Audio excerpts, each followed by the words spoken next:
Bonjour tout le monde, j'espère que vous allez bien. Oui, aujourd'hui je viens en me téléportant.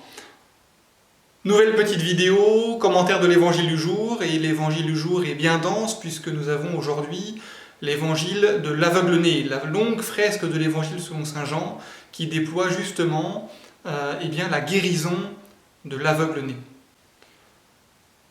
J'aimerais aujourd'hui pour ce petit commentaire prendre un petit peu de recul par rapport à cet évangile et parler de manière plus globale de la place des personnages dans l'évangile selon saint Jean. Les personnages, en fait, dans l'évangile selon saint Jean, ont toujours une place bien particulière. En fait, ils ont toujours deux fonctions. Soit faire ressortir quelque chose, un trait de Jésus, un trait du personnage Jésus, la miséricorde, l'annonce du royaume, qu'il est vraiment le Messie, etc. Ou alors de représenter une réponse alternative à celle des disciples, réponse alternative à Jésus. Et nous avons là, à travers chaque personnage, toute une multitude de réponses possibles. Il y a d'abord ceux qui rejettent Jésus, ceux qui sont hostiles à Jésus.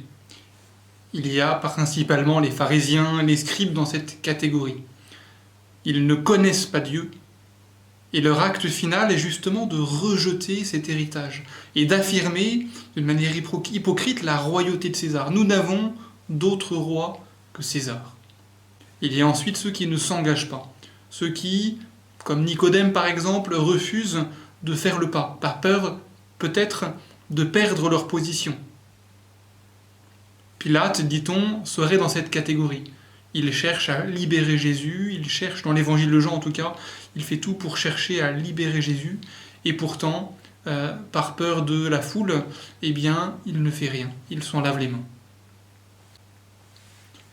Il y a ensuite ceux qui acceptent Jésus comme faiseur de signes, comme faiseur de miracles, mais dès que l'engagement que Jésus leur demande, dès que l'engagement de suivre Jésus est trop grand, est trop élevé, il n'y a plus personne. Nous avons tous ceux qui, par exemple, à la suite de la multiplication des pains, cherchent à faire de Jésus leur roi, et dès qu'ensuite ils voient ce que ça représente de suivre Jésus, ils s'en vont tous un par un, et il ne reste plus que les disciples à la fin. Il y a ceux ensuite qui ont foi dans les paroles de Jésus. La Samaritaine, par exemple, le fonctionnaire royal, l'aveugle de naissance, dont on reparlera tout à l'heure, dans notre évangile, en font partie. Nous avons ensuite celui qui répond et qui s'engage, mais qui ne comprend pas forcément. Les disciples, par exemple, à de nombreuses reprises, ne comprennent pas, mais ils cherchent à suivre Jésus et ils s'engagent. Thomas est un bon exemple. Pierre est un bon exemple aussi. Marthe et Marie en sont un bon exemple aussi, lorsqu'elles ne comprennent pas que j'ai cette espérance dans la résurrection avec Lazare. Nous avons ensuite aussi Marie-Madeleine, qui ne comprend pas non plus qui est Jésus. Il y a enfin le disciple modèle, Jean-Baptiste par exemple, ou encore Saint-Pierre, ou encore le disciple que Jésus aimait. Et notre regard dans l'évangile selon saint Jean est tourné justement vers ce modèle de foi, vers cette réponse modèle de foi.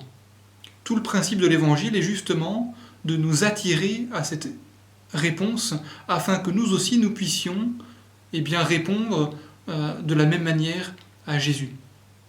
Il y a cette dernière catégorie de ceux qui font défection, qui ont arrêté de suivre Jésus à un moment donné.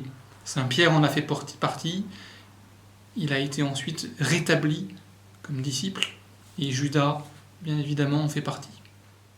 Pour revenir donc à l'aveugle de naissance, c'est un bel exemple de personnage qui cherche à répondre à Jésus et qui progresse dans la foi à mesure que l'évangile avance. Au début de l'évangile, c'est un aveugle de naissance. Jésus passe et la guérison de l'aveugle est très simple, très rapide. Jésus fait de la boue avec sa salive, l'applique sur les yeux de l'aveugle de naissance, lui demande de se laver, et il est guéri. Tout simple, très rapide. Mais toute la suite de l'évangile va montrer justement la manière dont cet aveugle de naissance va grandir dans la relation avec le Christ, Jésus, et va reconnaître Jésus le Messie.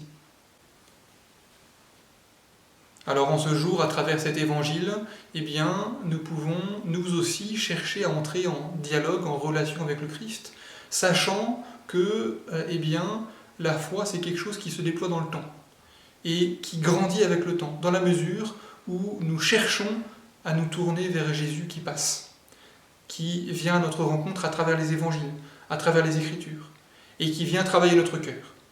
Demandons au Seigneur, nous pouvons faire cette prière tout simple, Seigneur, augmente en moi la foi, augmente en moi la capacité à t'aimer, augmente en moi la capacité à entrer en relation avec toi, que je puisse te suivre.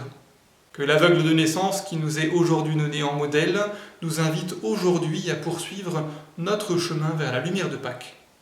Je vous souhaite un bon dimanche, à bientôt.